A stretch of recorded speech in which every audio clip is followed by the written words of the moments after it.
seemed very happy, very connected. Chris had a crush on her in high school. She was my stepmom. I considered her like my best friend. When Chris and Heidi were in the process of moving, Chris started drinking again. It was pretty out of control. His mind was gone. She hit me across the head twice, man, and lit me up. Because of the alcohol, he'd been acting strange. I lost my father, but I also lost my stepmom. The search took us to this concrete tomb. The concrete was probably a foot deep. You wouldn't have known there was a body there.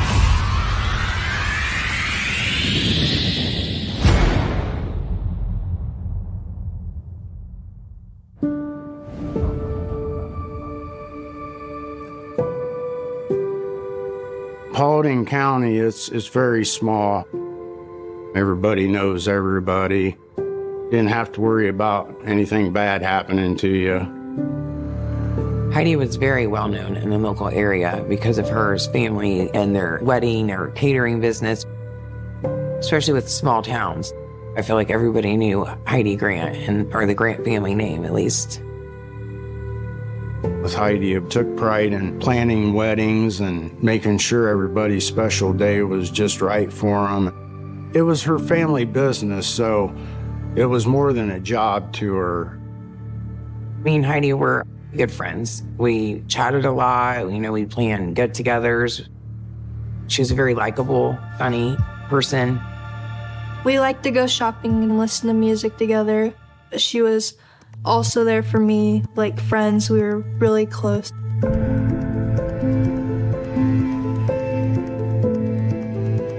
Her ex-husband and her have 2 children. She has a boy and a girl, but they did not live with her. They live with their dad.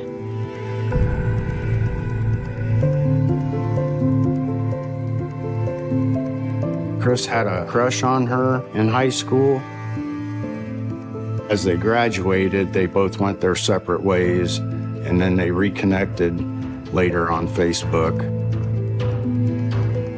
Chris and Heidi, they were both divorced, and I think that they had a lot in common as far as that goes. It was definitely a little weird seeing my dad with someone else, but I really grew to like her. It was a really good friendship, but also they were in love too. When my parents got divorced, I stayed with my mom for a week, and then I would go to my dad's and Heidi's for a week. Heidi and I, we did a lot together. She took me to school every day. We were really close, like friends. Heidi was a very big factor in my softball career too. She was at every single game.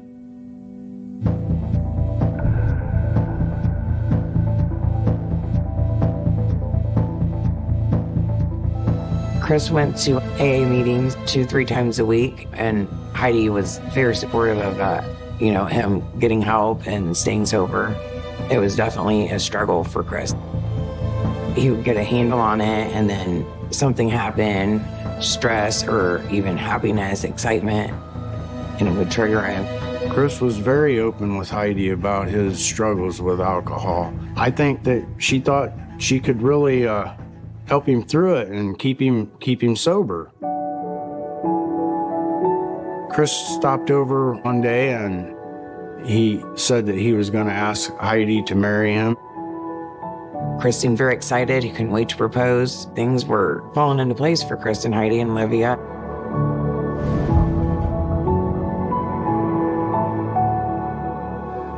Chris and Heidi got married at Grant's Catering Hall. We were all supposed to be there, but COVID had hit and we weren't able to gather for that day. It was just my dad, Heidi, me, and then Heidi's dad. I was glad to be able to witness it. They seemed very happy. It looked like it was going to be very bright in the future. Shortly after Chris and Heidi got married, they decided to move back to Antwerp, which was closer to the catering business. They found a nice little house right in the center of town. Chris took medications, help him with his drinking. He took a pill, which if he chose to drink, it would make him really sick. And the pill was very effective for Chris. He was in a really good point in his life. He was really happy. He had stopped taking his medication because he felt happy. He felt like he could handle life, you know. That was the wrong thing. He should have kept taking them. When Chris and Heidi found this house in Antwerp and they were in the process of moving, Chris started drinking again. When my mom passed away in August of 2021, it affected us a lot. It affected Chris really bad. We were all very worried that Chris was drinking again. Having to lose his mom in life was probably the worst thing he'd ever experienced as far as loss and pain. That's what set off, the spiral, I believe, to his drinking again. When Chris would drink, he'd start out as fun-loving and easygoing, and if he got really drunk, then it was argumentative. This time, when Chris started drinking, it was pretty out of control.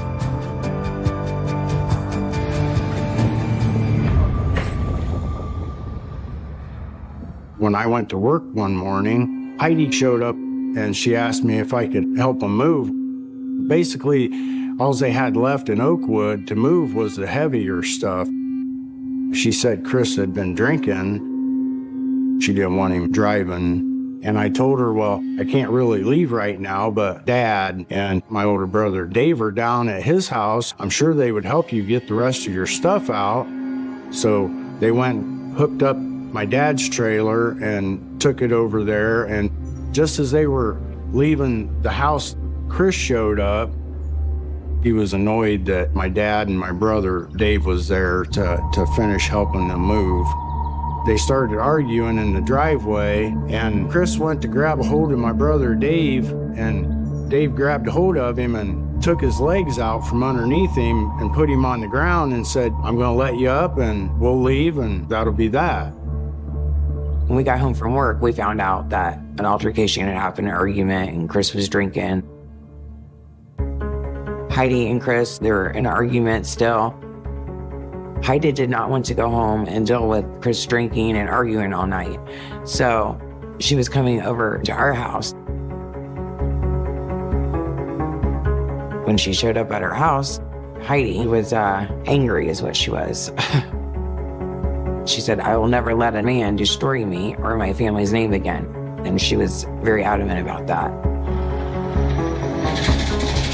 Antwerp, Paulding County area, it's all very small town. Gossip spreads like wildfire. She was more worried about her family name than anything. Heidi, she was always worried about what could happen if, say, the law was called or, she didn't want her business, her family's name dragged through the mud.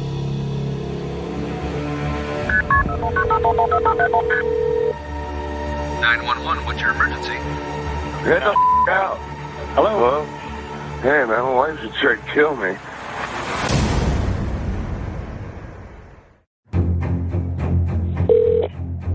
Get the out. Hello? Hey, man, my wife just tried to kill me. On January 13th, 2022, a 911 call was made in reference to a domestic dispute that had occurred. How'd you do that? Hit me with a fucking... I was laying on my chair, she fucking hit me across the head twice, man. It lit me up. What'd she hit you with? Table leg. The caller was Christopher Franklin, and he reported that he had been hit in the head by his wife. The dispatcher contacted me, and I decided I should go to the residence and just see what was going on. The dispatcher didn't report it to me as an active domestic violence incident, which means that it was going on. It was something that had already occurred. Half the party had already left.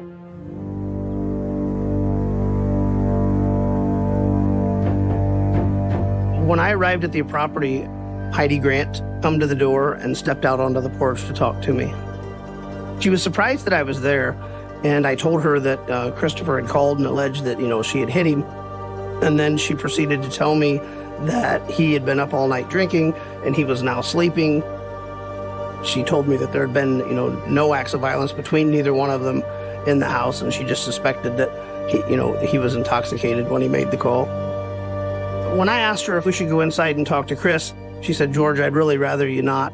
If we wake him up, he's probably just going to become agitated. Then I'll have hell to pay."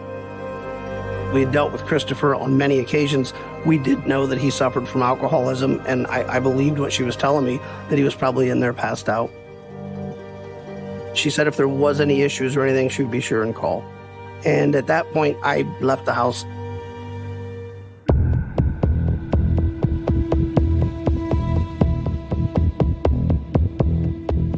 When I came to the house, my dad wasn't there.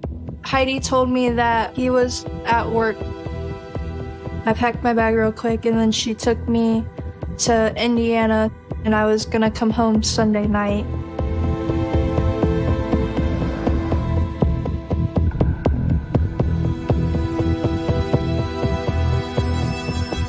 When Heidi picked me up from the tournament, we came home. My dad's truck wasn't there. We watched TV in the living room that night, and she just kept saying, "I wonder where your dad is. I wonder where your dad is." The next morning, Heidi told me that she found Dad's phone in the bedroom, and she said that one of his friends tried to call him, and that's how she found it. When Chris would drink, he would get in his car and take off. And we were always concerned with driving, and drinking and getting in an accident, not just hurting himself, but somebody else. Heidi told me that she drove around looking for him. She said that she called local hospitals, local police stations, local bars. That Tuesday morning when I woke up, he still wasn't home, and that's when I really got concerned. Heidi took me looking for him, going around places that he would be. I asked Heidi if she called the police and to file a missing persons report, and she said that they couldn't do anything because he was an adult and that he could just leave on his own.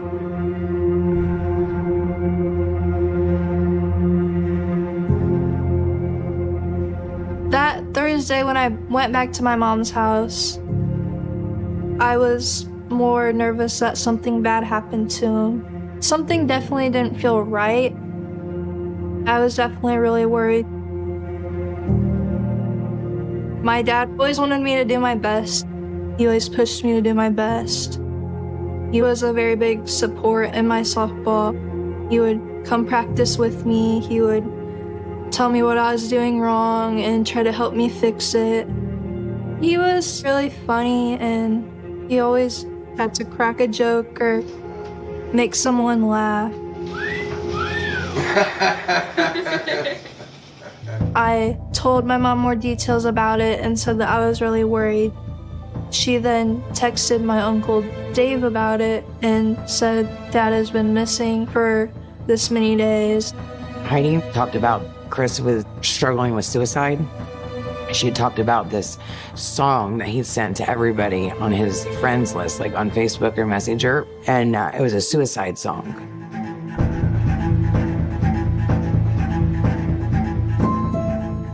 Heidi said that Chris's vehicle was out at the catering business with the door open, the keys, his wallet, everything was left in the vehicle with tracks leading down to the river. Made it sound like maybe he killed himself and, jumped in the river. Dave, my brother-in-law, walked the river and Picasso there for days looking for him because he thought that, like maybe he had committed suicide over there.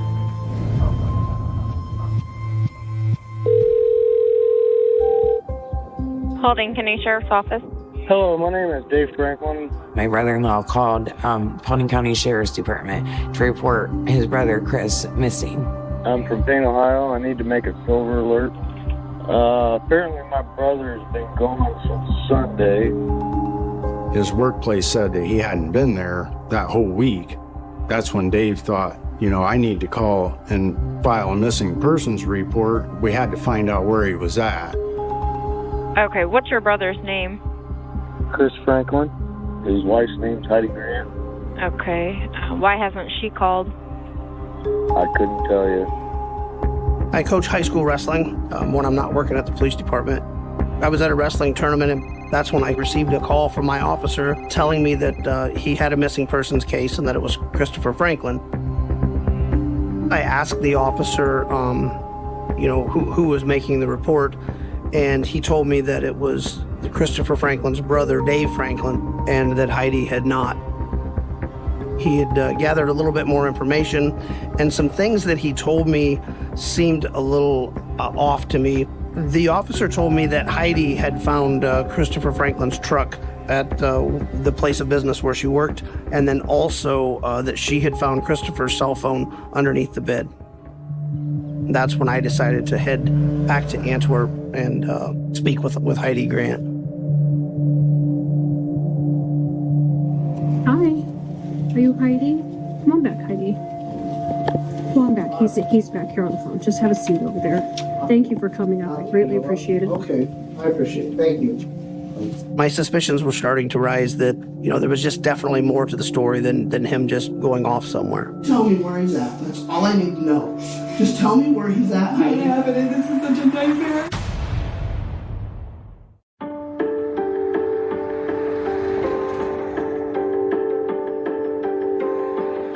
Okay.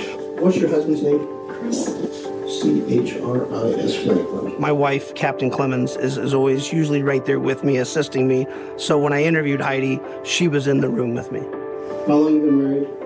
Since November 27th, only 2 months. 2 months. I did know Heidi before this happened. I used to babysit her children when they were little. When you live in a small community, you know everybody.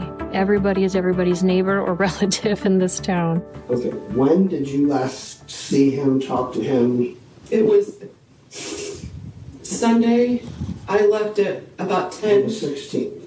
So the last time that Heidi actually told us she had seen Chris would have been on that Sunday morning. She had gone to pick up Chris's daughter, Olivia, from a softball tournament.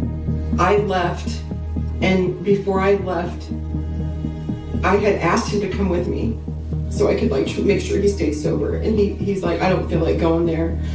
And he's like, I'm gonna try to go over to Oakwood and get more stuff. And I looked at him and I said, if you pick that bottle back up, don't come back until you're sober. And that was the last thing I said to him. Heidi said that when she returned with Olivia, his truck was gone.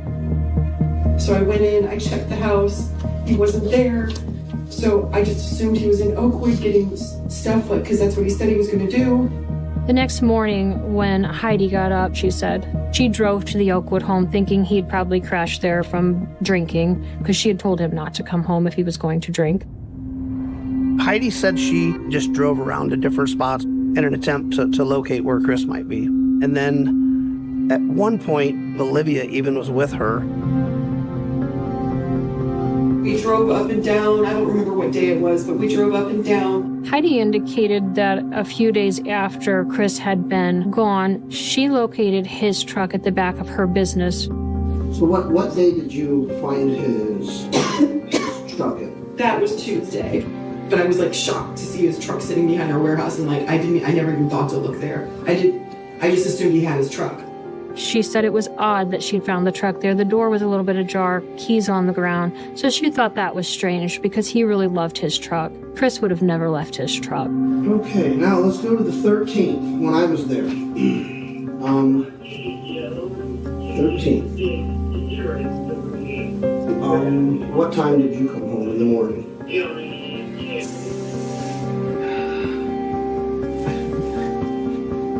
There was a point in the interview where her demeanor totally changed. Olivia PT. She started to become somewhat emotional. She seemed more agitated than anything. I don't remember. She was really struggling to find the answers to the questions I was asking her. What time did he get up? You say Saturday? I don't remember. I'm sorry. That's fine. So let's It gets me confused when I keep going back and forth in time. I could tell that, there was something there. There was something more than what she was telling me. I want you to listen to me. I want you to really listen to me really good here. Okay? It's really important for you. Okay? You and I both know that you know where he's at, and I need you to tell me that. I wanted Heidi to tell me the truth so that we could, locate Christopher. You and I both know that you took his truck out there. I did earlier in the week when he was drinking to keep him from... Listen, I'm telling you, I need to know what happened to me. I don't know, George. I don't. Yes, you do. Listen to me. I want to help you. Listen. Yes, you do. No, yes, you do. Yes, you do. Now listen to me. I probably pleaded with Heidi additional 20 to 30 minutes, but she continued. She continued to stick with her story that she had no idea where he was. I need to know where he's at. You and I both know you know where he's at, Heidi. I just need you to tell me. You and I both know. I'm not a bad person. You're not a bad person. When Heidi made the statement, "I'm not a bad person," and became emotional, I felt that she knew more than what she was telling me. Please, just tell me where he's at. His family's going to want to know. Just I know. Tell me where he's at. In the back of my mind, I'm thinking, she's done something to him. Just tell me where he's at, Heidi. This is such a nightmare. I'm so sorry that you got to go through this. And I think he was probably somewhat mean to you. I think he yelled at you. I feel bad for you. I think it's horrible that women like you got to put up with things like that. But right now, Heidi, we got to start doing what's right for me, for you, for everybody, his family. We just need to know where he's at. At one point, I think I threw out there, if something has happened to him and you know where he is, we just need to find, Chris. At that point, Heidi became emotional. Heidi, you and I both know that you know where he is. They won't hate me. They won't hate you, Heidi. I just really kind of pressed her and pleaded with her essentially to just tell me the truth. Heidi, listen to me. We all make mistakes. Trust me. I made mistakes in my life. We've all made mistakes, Heidi. Things happen in life. His daughter is gone. Heidi, But then finally she started opening up. She reiterated to me that Christopher's mind was gone because of the alcohol. He'd been acting strange. His mind was gone. He didn't know who I was, and he was trying. I told you he was trying to see. He was swinging the bat at me. He was trying to hit me, and I kept dodging it. Oh God! you're doing so good. You're doing good, Heidi. Just continue on, please. You're on such a... sorry. It's okay, Heidi. I believe you.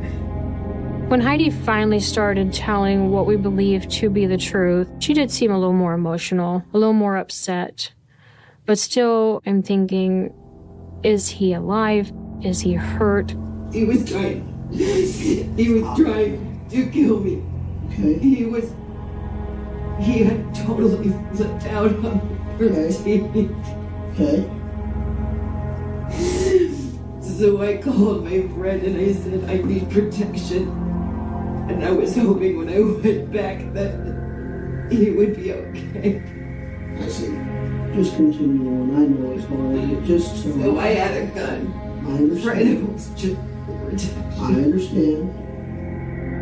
Heidi told me that she had a friend that had firearms. That morning she called the friend and asked him if, she could still get that gun. At that point, I kind of knew something was really wrong here. They're not gonna hate you, Heidi. Heidi, they know what kind of person he was. Everybody girls gonna hate me. To find out the multitude of what she did, it was quite shocking to me as an officer.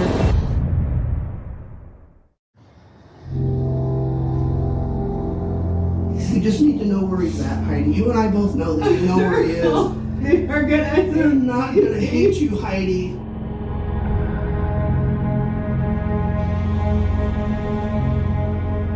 So in the morning of January 13th, Heidi tells us she entered her home and Chris was there, and she said he was kind of out of his mind.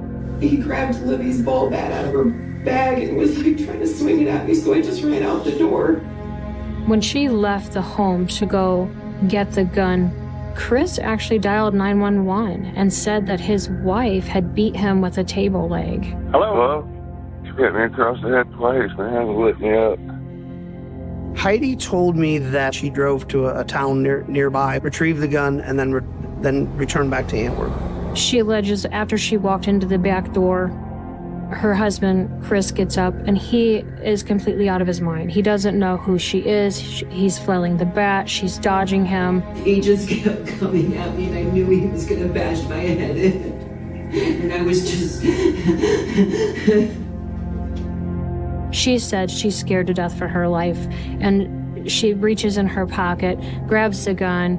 I didn't know the safety was off. I see.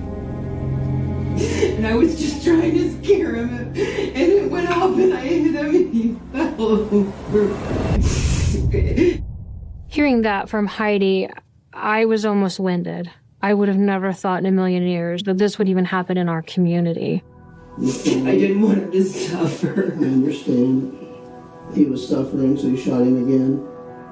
She said the final shot, she stood over him as he laid on the floor, and she shot him the final time. How many times do you think you shot him? I don't know. I don't. Okay. If you shoot somebody one time and you're in true fear, and she alleged he went backwards and fell down, he's no longer a threat at that point. She could have picked up the phone and dialed 911 and got him the help that he needed. She didn't have to eliminate his life. Heidi was telling me that all of this had occurred the same day that I had arrived at the house. When I was there, had you already killed him? He was already dead. Is that why you were so hesitant to let me in? Obviously. Well, because he was laying there dead. And I knew you would arrest me right on the spot. And I was flipping the out. That contradicted what I saw that day on the porch. There was no emotion from her whatsoever to indicate to me that she had just killed someone. Essentially, Christopher was just laying on the other side of the door, deceased. After she'd confessed to shooting Chris, it was really important that I, find out where Christopher's body was. I wrapped him up in plastic and I took him, I had to muscle him down into the basement and I buried him under cement. I see. She laid Chris out flat up against a interior wall, then took cinder blocks and leveled them up like too high, and then got the cement. Was there already cement down in the basement, or where did you get the cement? I bought it. Like in bags, or where did you buy the cement at? I paid cash for it at Menards. I've done mortar work before, and it was the only thing the ground's frozen. I didn't know what to do. I was freaking out. I'm not a murderer. I understand. She said it took her 2 or 3 separate trips to acquire enough cement to entomb him in the basement. And then she also said that she'd hid the firearm at a location in the basement. The area where this occurred at, did you clean that area, or how did that happen? Just tell me how did you buy the material? Blood on the carpet, so I rented a rug doctor. I paid cash for it. Based off of Heidi's actions and what she told me, led me to believe, she's pretty cold. At the conclusion of that interview, she was charged with murder and transported to the Paulding jail. I was floored. I couldn't believe that she had killed him and put him in the basement. And for her to do that to Chris and put our family through that's really terrible. That's not something a human being does to somebody. Heidi was adamant that she had killed Chris out of self-defense. She'd claimed due to his illnesses, he's out of his mind, and she never wavered from that. She said she had to shoot Chris because she was afraid that he was going to kill her. Had a jury believed that Heidi had acted in self-defense, she would be found not guilty. We just couldn't stop at Heidi telling us that she had shot Chris out of self-defense. We had to continue to investigate. We knew she had been lying to us previous in the interview, and to get those details were so important to find out exactly what did happen in that home. We obtained a search warrant for Heidi's house, as it's now a crime scene.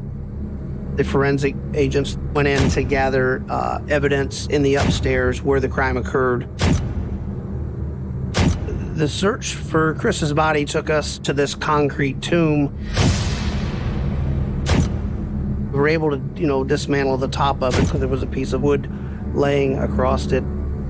And then that's where we realized that, the concrete was probably approximately maybe a foot deep with his body encased in it. She really did her due diligence with securing him in that and covering it up. You wouldn't have known there was a body there. Down in the basement, underneath the stairwell, were some shelves with boxes. The gun was retrieved from one of them boxes. Chief Clemens was able to get footage of Heidi as she made multiple visits to gather different things to clean up that scene. You can leave everything there, but I will need you. Okay. Heidi appeared to be very jovial. Where's your car? You would not have known that she had just killed her husband that day. Have you guys gotten good reviews on those? Oh, yeah. People swear by those. Good. Probably the most shocking thing for me of that footage was when she's at the counter and she has the rug doctor.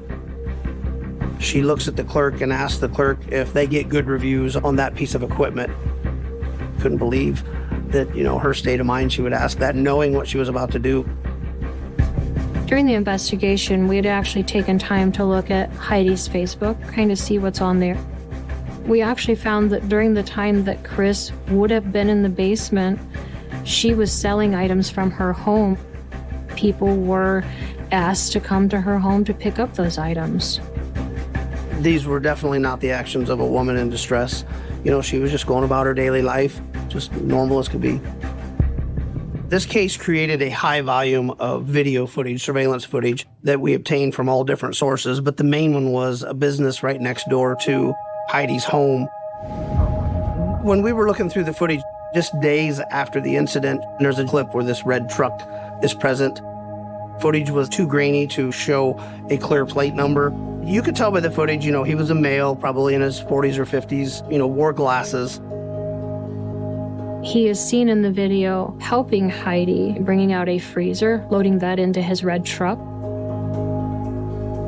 He places that freezer in his red truck and then drives away with it. So, of course, it's lots of questions in our mind. And so it was imperative to find out, who is this guy? What role does he play?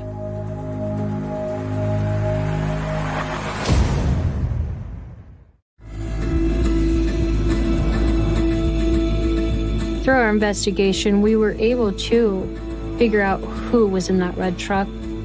His name was Neil Deemer. I felt it was really important to speak with him and find out, what he knew, if he knew anything at all.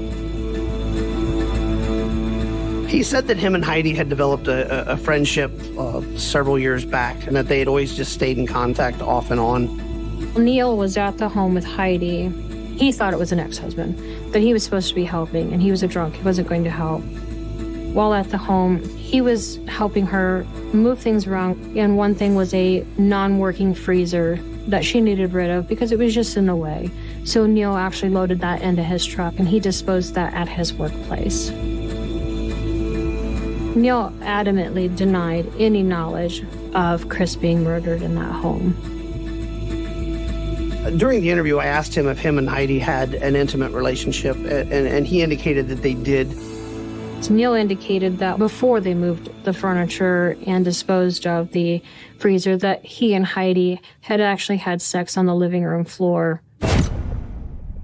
Listening to Neil tell us that they had had sex right above where Chris was laying, I was absolutely shocked. I'm thinking, what kind of woman are we really dealing with? I didn't believe this was self-defense for several reasons. Normal person, I would think, would act rationally in a self-defense situation, and she'd have called the police. And the fact that I was there that morning and he was dead on the other side of the door, that would have been her opportunity to tell me, that that's what occurred. So we continued to investigate to make sure that we could prove this was an absolute murder and not a self-defense case like she was alleging. It was important that if that did happen, that I find the evidence to prove that Heidi lied. During our search, we were informed that there was a possible witness that was an employee of the Pit Stop gas station that may have seen Chris the morning of the incident. The Pit Stop is probably less than a block away from where Chris's house is. When I spoke with the employee, she indicated that Chris had come in and purchased cigarettes. She said that his shirt was bloody. He had a knot or a black eye, and his face had blood on it. She had asked him if he needed help, and he told her that he was okay and that he'd already called the police. Hello? Hey, man, my wife should try to kill me. Based on the 911 records, we was able to determine that Chris must have went to the gas station minutes after making the 911 call. This eyewitness account was very crucial in determining the fact that he had been assaulted by Heidi, and without that witness, we wouldn't know whether or not that truly did happen. So talking to the gas station attendant really turned things around for us. We knew Heidi wasn't the victim she was alleging she was. Heidi never wavered from that this was self-defense. But I believe the evidence shows that Heidi Grant contemplated murdering her husband. I think she was tired of the alcoholism. I think she was worried about her reputation in our community. I think when she arrived home in the morning, she struck him with either a ball bat or a table leg. He makes the 911 call. Hey, man, my wife should try to kill me. She then left to get the gun. He obviously left and went to the gas station, purchased some items, returned back home. She returns and then shoots him. She shot him 10 times. That just screams volumes to me of the hate and the rage she must have had for her husband. She made mention that it was really difficult for her to get him down to the basement all by herself. She has to drag him over to there. When she got him to the top of the stairs, she just shoved him like a sled. She gets him to the bottom of the stairs, and then she has to drag him up where she was going to bury him, and then encased him in a tomb in the basement. As far as the motive, my speculation is she just felt that being in this small community, living with an alcoholic, she didn't want that type of image, and she basically removed Chris from her life, and it wouldn't hurt her family's business. It's absolutely heartbreaking that the life of a human wasn't as important as her reputation in our small village. Conclusion of collecting all of the evidence, Heidi was charged and indicted by a county grand jury with aggravated murder.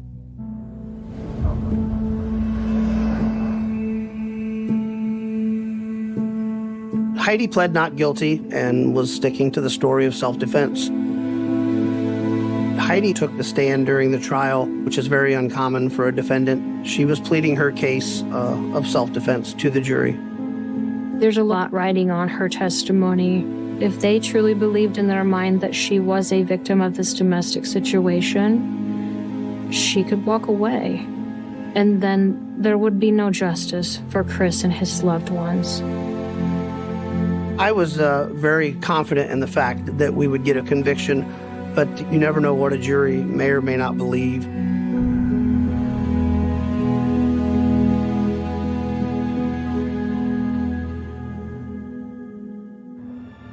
Once the jury came back with a decision, of course you heard weeping from the family that loved Chris, gasps from the family that loved her, and she sat motionless and said nothing. Heidi Grant's sentence was 15 to life for murder. She got a mandatory 1 year for the use of the firearm.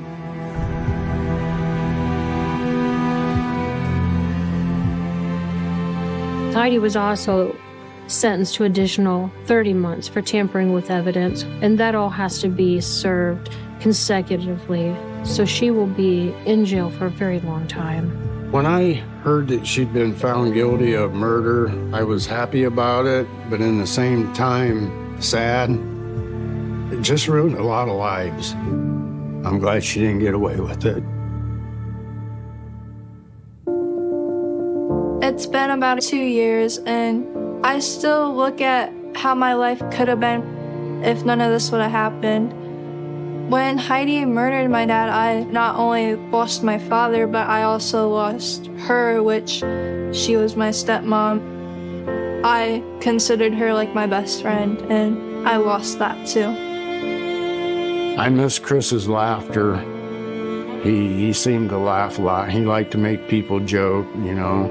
I miss that time that we don't have now. He was a good brother. And I miss him.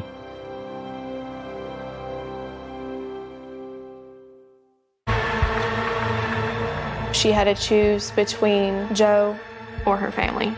He was losing control. That was when he finally went full psycho. When I looked at him, it wasn't human. It was evil. You're in the hot seat now for some real serious offences. I'm not interested in it. You're being accused of an armed robbery. When a criminal strikes... Money now, don't put me till now. Listen to me. Do anything I perceive to be a threat to life to be shot, do you understand? Terrified victims deserve justice. To have something like this held to your throat, absolutely petrifying. It's innocent people going about their day-to-day lives. They didn't deserve this in the slightest. First, detectives must identify a suspect. This lad, it's him. Suspect's quite prolific. We really need to get this guy in custody. Police, drop to your knees. Do not move. Right, you're arrested. Get him over from here now, innit? Next, police. They must hunt for concrete evidence. Ooh, it's like George in the jungle, innit? That's him, innit? Ah, perfect. Then question the suspect face to face. This is your opportunity. If you're going to tell us something, you tell us it now. Did you put the knife to his throat? Absolutely not. What are we doing? Come on out there. You come up. Get out of my way. Will the evidence stand or fall? That is that. That is that. Will the suspect confess or deny everything? Will the police uncover the truth in time? 24 hours is a very limited period of time to carry out a full investigation. Because time is ticking and we've got 8 hours left. The best way to safeguard the public is to have the suspect in custody and remand them to prison. Boom! All the charges, yes. This time, we've watched a group get some weapons. A mass brawl leaves a man fighting for his life. He's got a hole in his head. And a manhunt for the armed suspects. Ooh, is that a crowbar? He needs to be the absolute priority. Police officer retains it! And this time makes yourself known!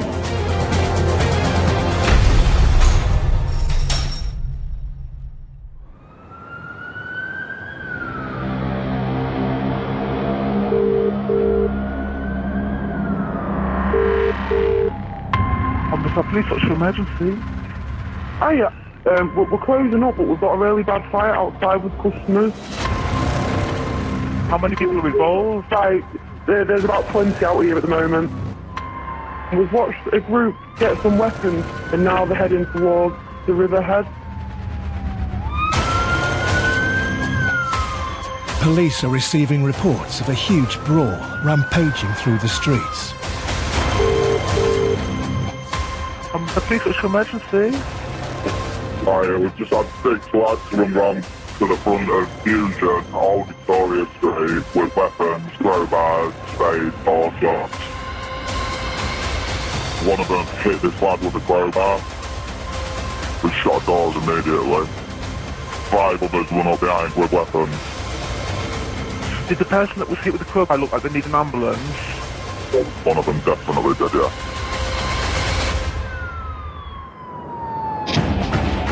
You head up, we've got 3 patrols en route at the moment. With both callers reporting weapons being used, officers race to the town centre.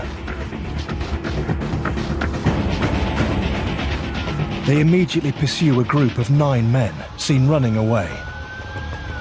You're under arrest on suspicion of GBH. All right, you do not have to say anything, but may harm your defence if you do not mention when questioned something which you like rely on court, because there's been an incident and you've been seen running as police have turned up.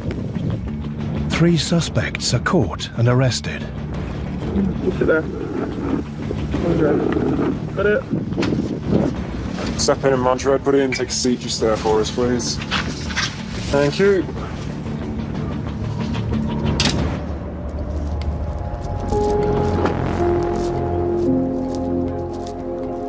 Got a potential scene on New Street. There's a pool of blood near the ambulance. 3 victims of the attack are being treated for their injuries. What have you been hit with? He went through me with a crowbar, whacked it, took a big gash on my hand. He's got a hole in his head. Like a crowbar hole. Penetrating head injury. The other ones are stable, but they're all covered in claret. He's got an hole in his hand. We need to get to the full sharpish. Right. The hand injury is exactly the same shape as the head injury. Is it? Been hit with the same thing, crowbar, I said. Probably. Yeah. All the way to the lamppost to the blue side. That's where the blood goes up to. Okay. It's one hell of an hit, that one. Yeah. Police begin to question witnesses to try and piece together the circumstances of the attack. So the guy in the red was stood here, talking to us, and they've come running round from here. Here's obviously, but there's been an incident, and I think it's spilled over here. Yeah. Okay. You saw 2 running, and one in the black, all black, he got hit with the, I think it's a pipe, I saw a bit of curvage top. He was, the one near the lamppost was knocked out for a bit, he wasn't moving. The one that was in front, he had the big gash, he had a massive gash, covered hands, everything was just covered in stone blood. I've worked in nightclubs, I've seen blood, I've never seen anything like that in my life. I'm still shaking. Oh, bless you. That's the worst thing I've ever seen. Yeah. While the victims are rushed to hospital, with one in critical condition from a head wound, the 3 suspects are taken to Birchin Way police station. Hello again, Serge. Hello. What's your name? Madelpun. Hello. The other 2 suspects are named Madeleine Illier and Marian Vasilake. Right, so you have been arrested on suspicion of grievous bodily harm. Yeah, that will be investigated while you're in custody. Once your clothing has been seized, you will go to a holding cell. 60. That one.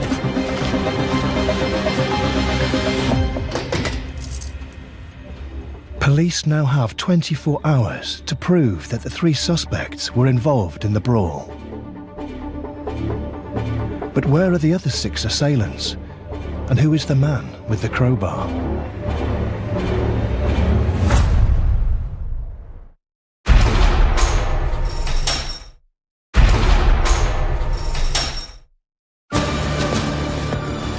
In Grimsby, Lad with weapon. One of them hit this lad with a crowbar. a mass brawl has left 3 injured victims, one in critical condition. He's got a hole in his head. So you're under arrest on suspicion of GBH, all right? 3 suspects have been arrested, but 6 are still at large.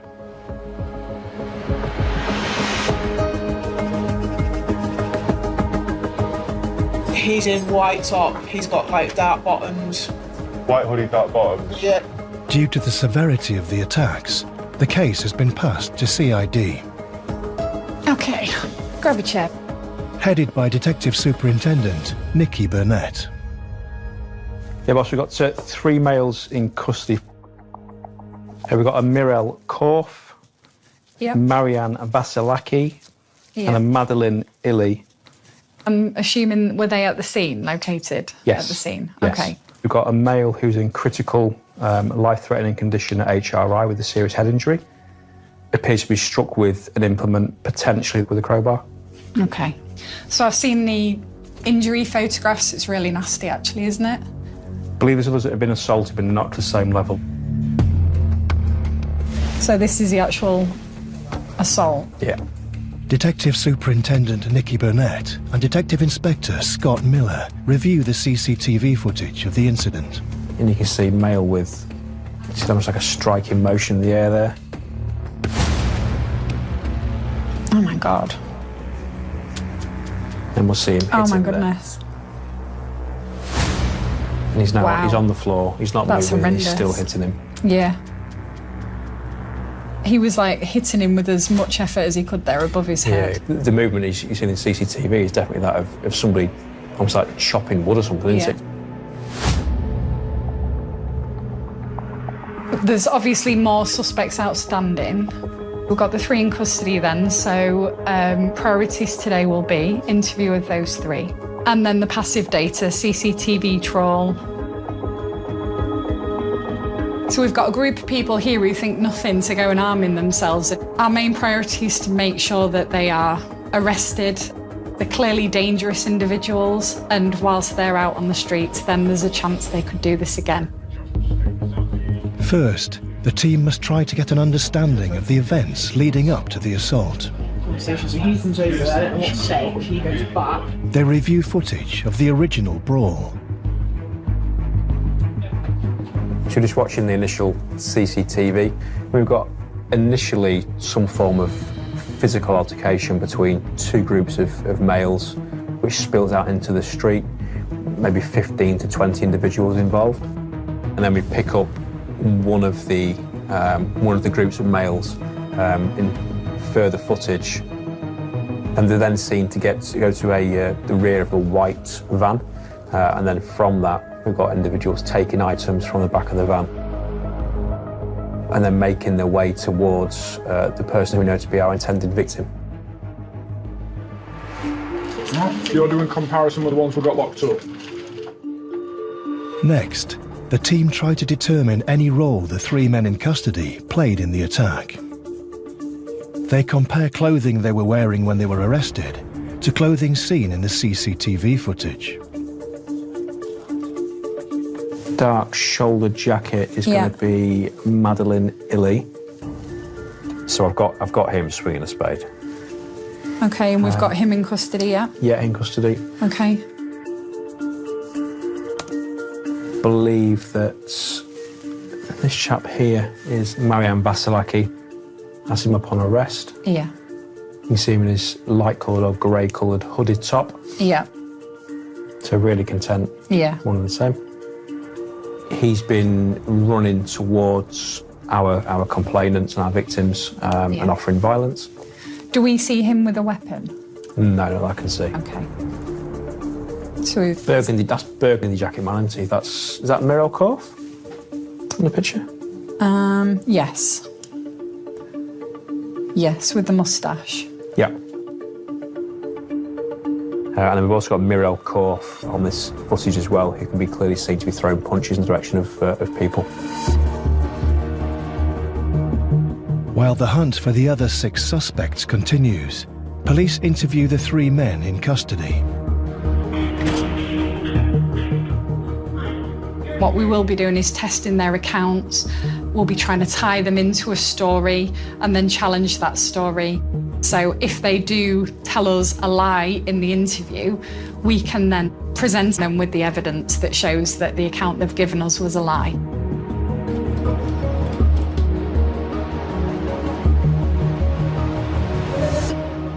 So we are now recording. We're at Birchingway Custody Suite in Grimsby. Can you give me your full name, please? Ilie Madeleine Valentin. Okay, so you've been arrested for an assault. Tell me what happened. No comment. Okay. What was your involvement in this incident? No comment. I'm going to show you some CCTV. Does that look familiar? No comment. Did you identify anyone in that CCTV? No comment.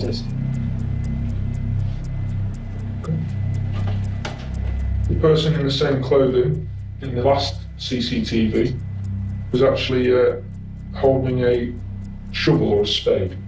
No comment. I believe you're arrested not far from here in the same jacket as that? No comments. We're saying that's you. No comments. We're showing you what's happened last night. It shows you you're one of the aggressors going tooled up. No comments. Okay. We've got no more questions for you. Okay. Is there anything you'd like to add? No. Okay, that's recording. Madeleine Illier is not talking. Detectives now confront the next suspect, Marian Vasilake, with the CCTV. We're going to show you this. I want you to watch it.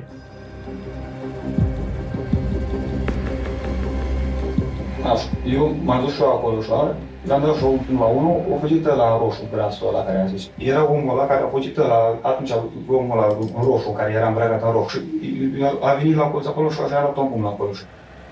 Ok.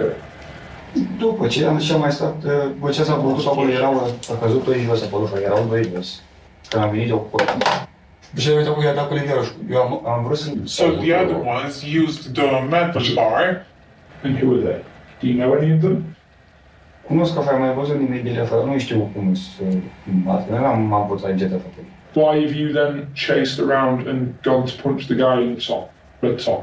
M-am dus ca să bat și eu, a zis că s-a bătut, când a zis că s-a bătut, că odată în el, știi? Right, you can see what's going on, but that doesn't mean you punch someone, so I'm asking you what the difference is there. Was it something that you planned once you got there? Noi mergem de acolo. A fost prea red. Just to clarify, you're with a group that you've met before, but you don't really know the names. Fight breaks out, you've thrown 2 punches at the guy in the red. You've not touched the other 2 victims, and you chase around because everyone else does. Yes, I didn't touch the other 2. Okay. I've got no more questions. Have you got anything else you want to add? No. No. Okay. With one suspect admitting his involvement, detectives are hunting for the other 6 men still at large. We've got one all in dark clothing. D.I. Miller has received news from the hospital. Have you got victim update? Yeah. Update from hospital is no longer critical. Thank goodness. So he's going to be okay. Okay, that's good news. The interviews? Still ongoing. Yeah. Okay. So we're likely to get further lines of inquiry and fast-track actions from those interviews, which might lead us to further suspect identification. Yeah. It's now Mirel Korf's turn to be interviewed. Will he identify any of the other perpetrators of the assault? In here.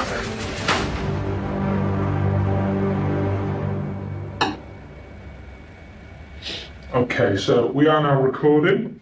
You were arrested for an assault. Tell me about it. Nu am nicio adresare, absolut nicio adresare nu am. Ne-am pus la bar, m-am luat și pe el, am început bătaie pe acolo. Așa am plecat de la barul ăla unde a fost incidentul cu bătăi pe acolo, am plecat la alt bar, adică am evitat cu el, nu știu de cum să fac altceva eu pe acolo și până să-mi iau femeilor. Okay. So, you said where the incident happened. Do you know what incident we're talking about? Conflict, nu știu, între ei ce au avut. E englezește, englezi s-au luat la conflict acolo afară și eu am ieșit și am plecat cu prietenul ăsta lui.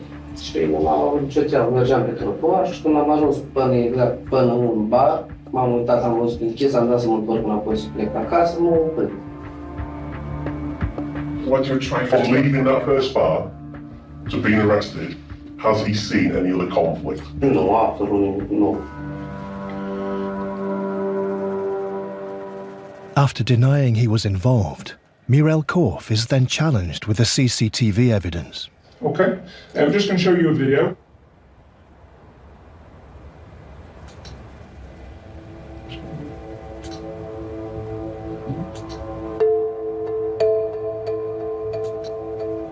Okay. Now that's paused. You can see it a bit clearer. Can you see anyone in that CCTV footage that you identify? That's you. Okay. Which one's you? Ăsta de aici. Da, this one here. Okay. Da, mă, n-ai de ce să mai mă feresc, recunosc tot și nu pot să mă ascund. I can't fight. Pentru că aici sunt camere peste tot și nu poți face acolo nimic. Okay, tell me then. Anterior, m-au primit telefon. Presupun că au avut un conflict. Și au zis, îmbracă-te repede cu Vasile, are probleme în cerul. Și am crezut că ia bătaie. Așa, am ajuns în centru, eu nu am putut găsi și cum și am intrat direct cu gura locului. As I got into the town and it seemed like I walked into the wolf's mouth. Am ajuns acolo și nu am știut, adică pur și simplu sigur și nu mi-au explicat băieții din ce și cum. Când am ajuns, ei direct au început să dea cu pumnii, cu una. Mirel Korf has admitted his involvement. But will he go further? Name them. Okay, so this person? Cine este? Mihai. Dănuț. Ăsta aici. You know his surname? Nu știu. Where he lives? De la noi la un sfert de ore, care ca casa altă este lor. Okay. And now you're telling the truth. Îmi spui adevărul acum, da? Da. What's your address? Adresa mea este aici unde stau eu, dar o am pe telefon și am greșit. Okay. Yeah. We don't have any more questions for you. Thank you very much for being honest with us. Da. Trebuia să recunosc din primul. I should have said it from the beginning. Yes, you should. Știam, era mai ok. It would have been better. It's a huge breakthrough. Police now have the first names of the 6 outstanding suspects. Mario, you don't have to get up. Just listen to what the officer has to say. With the interviews and the strong CCTV, the Crown Prosecution Service agreed to charge all 3 with violent disorder. Before we do, we need to first use or threatened unlawful violence when present together with others, being 3 or more persons in total. I remanded him into custody to appear at Brunswick Magistrates Court in the morning.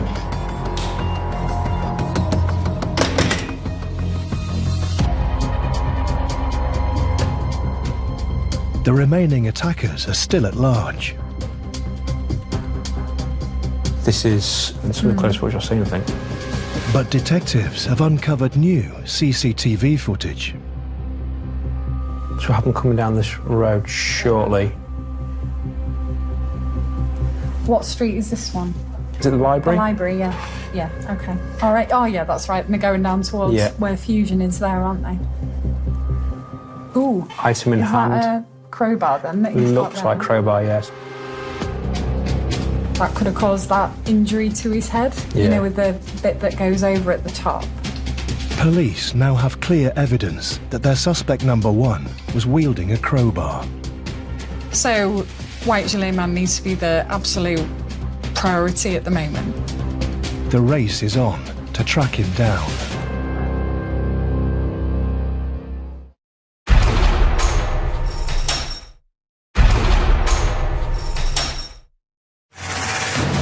Just had blood with weapons. One of them hit this lad with a crowbar. Police are hunting a group of 9 men responsible for several vicious assaults. I remanded him into custody to appear at Brunswick Magistrates Court in the morning. They've already charged 3 suspects with violent disorder. This person.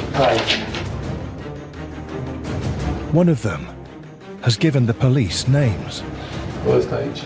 And now they need to locate the remaining 6 suspects.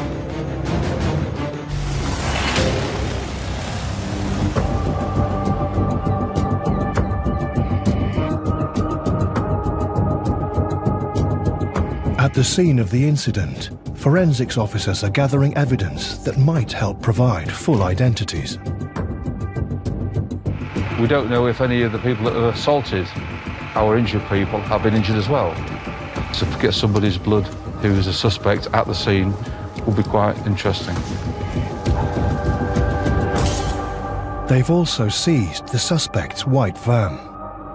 OK, so we've imaged the vehicle in situ and the surrounding streets and taken it really into context of the pedestrian precinct looking down at the Fusion. So we've got it sort of located.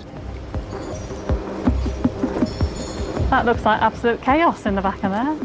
Crime scene investigators Kirsty Richmond and Alicia Whiteley are examining the vehicle. Literally just work stuff. Yeah. This vehicle was one that the males were seen getting weapons in and out of. I mean, there's a couple of saws that are in easy access, but they're in a box quite happily sat there. Bit of a letdown in the rear with not being anything obvious that the officers were after. Next, they search for fingerprints and DNA evidence. The officers have asked us to have a look at it, see if we can find anything to try and identify the people that have been inside the vehicle. So we can get, you know, if there's cigarettes, if there's drinks bottles, people leave vapes, you know, mobile phones even, all sorts of things can be left that we can then get some DNA or fingerprints from. Some definitely on the outside, there's some big ones there. So we've got about 20 exhibits in total. We've got a few fingerprints, lots of other bits of DNA. So that will go off to the lab. While the forensic samples are sent for analysis, back at Birchin Way, the team have made a breakthrough. Detectives have been working to try and establish who that van belongs to. It looks that the registered keeper is actually a Mihai Vasilaki.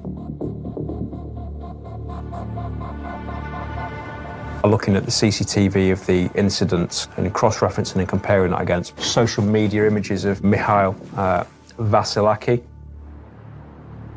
And we can see him with three of the person on the CCTV at this time, actually approaching and taking items from the rear of the van that belongs to him, and then they all walk towards the where our intended victim of the incident is.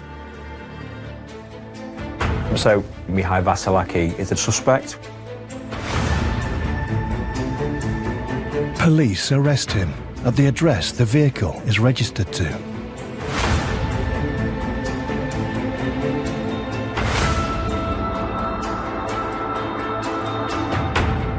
Mihail Vasilaki is brought into custody. The allegation is that he has been identified through police inquiries as being one of a number of males who have assaulted other males using weapons which has caused injuries consistent with being grievous bodily harm. Detectives interview him to see if he will give an account of his role in the assault.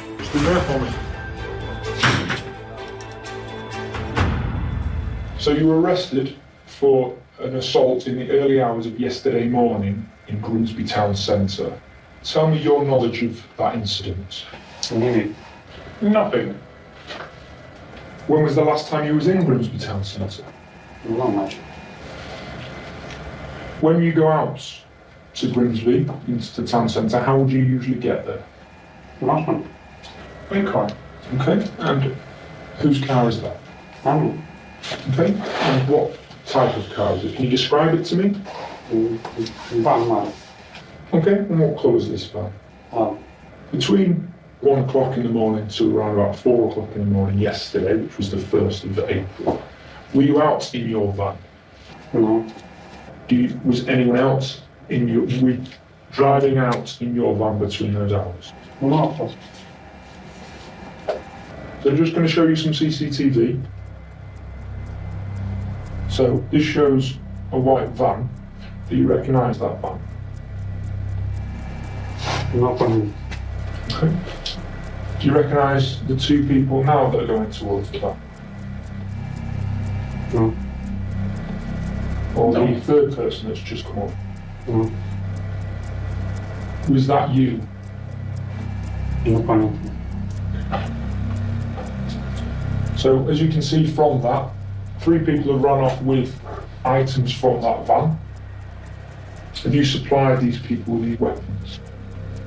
No. Were you involved in this at all? No. Do you know anything about this at all? No comment. Is there anything else now in this interview which is your chance to tell us what's gone on? What you want to tell us? No. Okay. The time is 19:30. Yeah, all right, yes, but not with That's a new call. Mikhail Vasilake is giving no clues to the whereabouts of the 5 suspects, including the man in the white gilet, who has been named as Adi.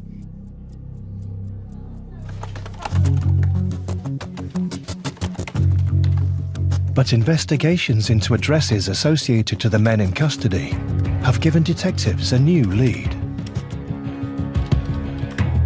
So we strongly suspect now that a large proportion of our suspects reside at the same property.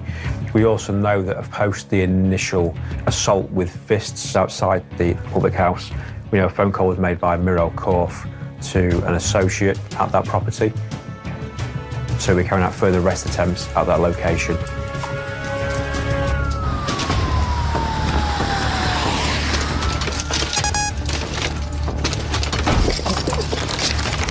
Police officer, stay there! Stay with us! Stay there! Stay there! Right, it's Rory Taylor under arrest on suspicion of violent disorder. Alright? Stand up, stand up! Stay with us! Stand first, see him now. Downstairs, downstairs.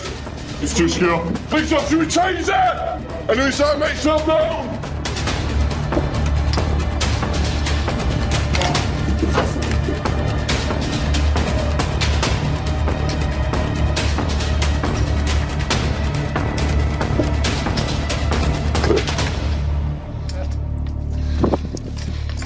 Inside the property, police find 2 men He's already locked up. who were both arrested and brought back to Birchin Way Police Station. What's your name, please? Vasile Korf.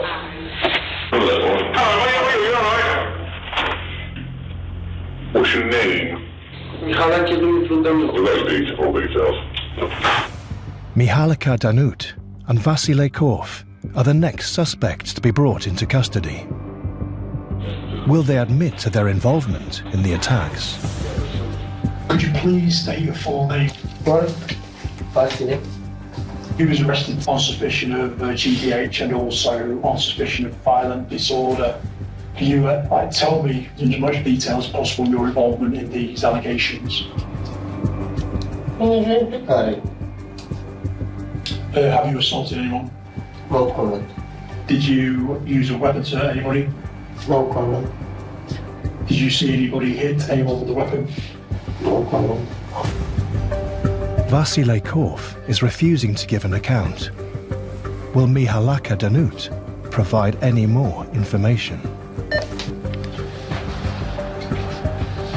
We are in interview room 4 at Grimsby Birchin Way. You're suspected of being involved in these offences and you were arrested on suspicion of grievous bodily harm. Da, este adevărat. Yes, it's true. Eu nu am agresat pe absolut nimeni, doar am alergat după acea persoană. Victima a fost agresată de către un amic Adelin. Adeline's hit somebody with a weapon. Da. Yes. She'll watch a bit of CCTV. So, did you see? Eu fiind aici. Yeah, I'm she here. was spoken. In the back. So, he's assaulted one. You were watching. Zăidu pe Adelin, lovindu pe cel albastru. Și lovindu-l Adelin cu ranga. And again, Adeline hit him with the metal ball. Adelin. Adeline. Danut has given the full first name of the man with the crowbar, Adeline. You don't know his surname? Numele complet nu. No. Dar această poză puteți o dați la aeroport că pleacă în seara asta. But you should send the picture to the airport because he booked a flight to leave tonight. Oh. Right. It's a bombshell for the detectives. Their main suspect is about to flee the country. How do you know that? Am vrut să fac și eu același lucru, dar am decis că e mai bine să rămân și l-am întrebat cât a dat pe biletul de avion. Do you know when he's leaving and where from? Pleacă de la adresa lui Mihai, de unde este mașina. Duba. Dar adresa nu... From Mihai's address. Unde ajunge, habar nu. Can you tell you what time? Ți-a zis la ce oră? Nu. No. Dar ți-ai scris seara asta? Da. But he's told me that it's for tonight. Spre România, da. To Romania, yes. Anything you wish to add? No. The time according to my watch is 48 hours. I'm bringing this interview to a close. Ora pe care o această lună este 14. One of our suspects has informed us that the male with the white gilet, he has actually purchased a ticket to go back to Romania. This obviously gives us some urgency now. We need to get this individual before he jumps on a plane. So the clock's ticking now, it really is. If he were to leave the country, it would be very difficult, you know, to locate him and bring him back again to face justice. Danut has told police he is likely to be at the home of the owner of the white van, Mihail Vasilake.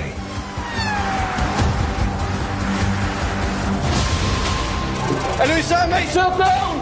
Officers enter the property. Clear.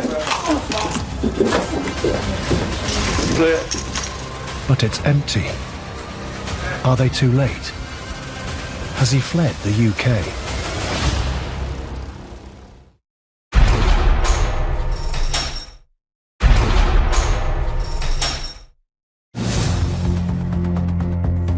Police are still hunting for 3 outstanding suspects responsible for vicious and violent attacks, including the man who inflicted the serious injuries with a crowbar. Dar această poză puteți o dați la aeroport că pleacă în seara asta. You should send the picture to the airport because he booked a flight to leave tonight. They have raided his address after a tip-off that he is about to flee the country, No, there's no vehicles on the front. but have so far been unable to track him down.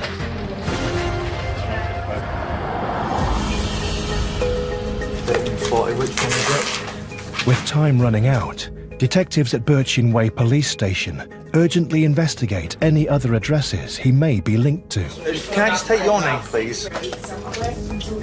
Can you spell that for me? Here's some pictures here of the clothing that was worn. Officers at the property search for any clothing he was wearing on the night. What weapons were outstanding? I think it was just a crowbar. Crowbar. What shoe descriptions did we have? One of them was like cream. To come down here, one for an arrest attempt for the outstanding suspects, but also to see if any items related to the offence. We found what we believe to be the clothing that the suspect was wearing whilst he was believed to be involved in the assault which took place yesterday night.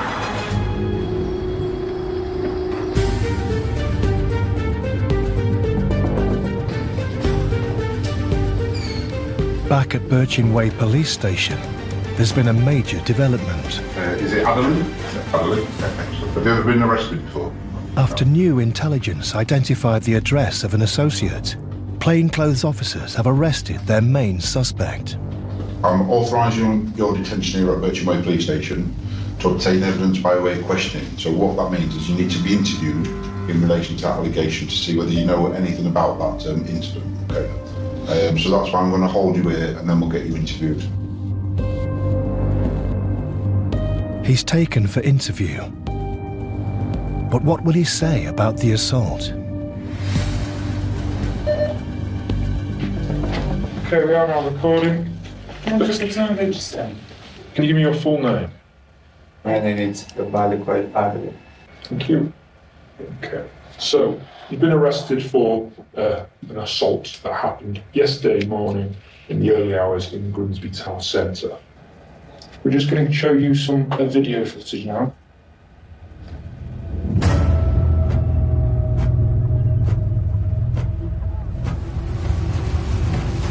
Did you see yourself on that CCTV? They was within London? Yes. And what did you see yourself doing on that CCTV? I'm a bit personal,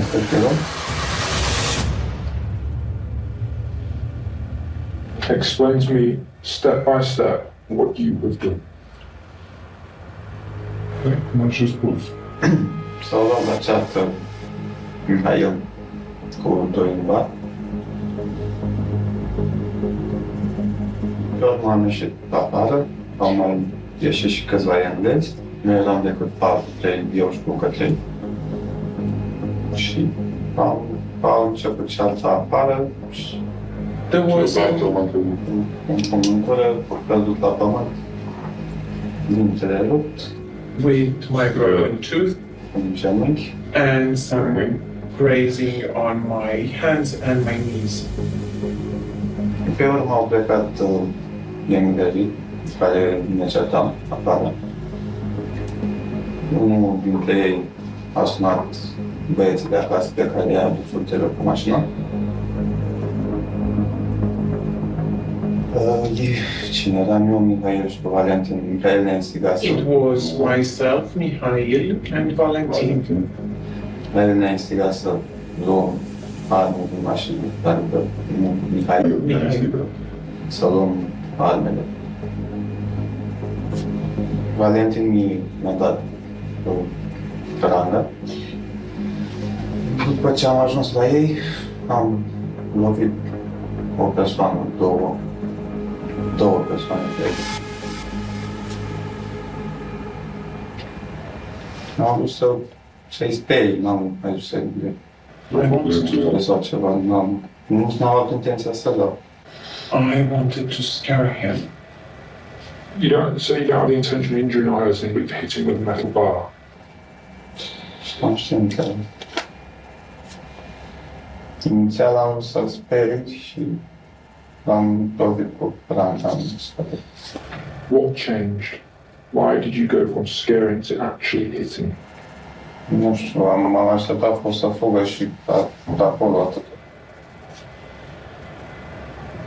So, as I'm looking at the CCTV here, I'm already counting 4 swings with this metal pole towards one of the victims.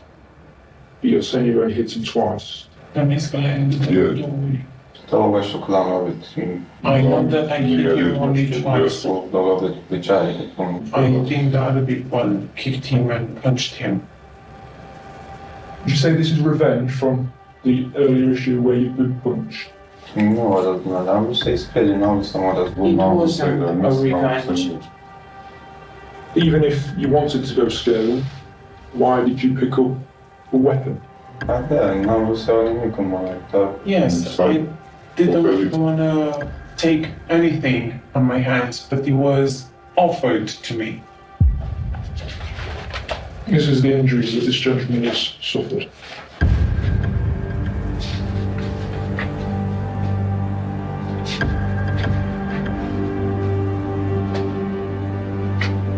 This young man's not well enough to give a statement to us just yet. You know, saying I didn't hit this one. Okay. So, you said you've gone there to scare him, but the CCTV shows that you hit one of them as soon as you've come around the corner. So, how are you meant to scare someone if your actions are straight in, let's go and assault someone? No. I don't have any more questions. Did you want anything? No. Okay. It's a result for detectives. The confession of their suspect number 1. And there's also more good news. They're going to they're going to hand themselves in at a police station. Are they going to do that regardless, or only if we speak to them? The 2 remaining suspects are going to hand themselves in.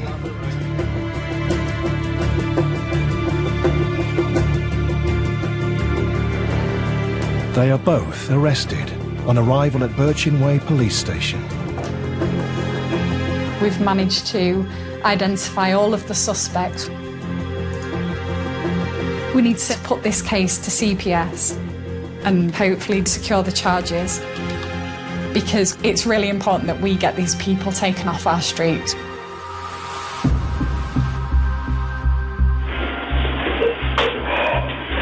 So we'll get a decision on whether some charges to occur.